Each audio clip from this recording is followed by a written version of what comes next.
Şuraya bakın. Ben buraya bakıyorum. Tamam buraya bak.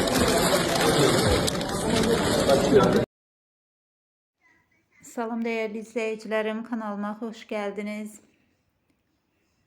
Stil ve zərifliyin simvolu Yağmur Yüksel son görünüşüyle yine herkesi heyran koydu. Giyimi, duruşu ve özüne inamı ile dikkatleri üzerine çeken Yağmur moda dünyasında iz bırakmaya devam edir. Bu videoda onun muhteşem tərzini, detallardaki inceliği ve takdirde yarattığı təəssüratı sizinle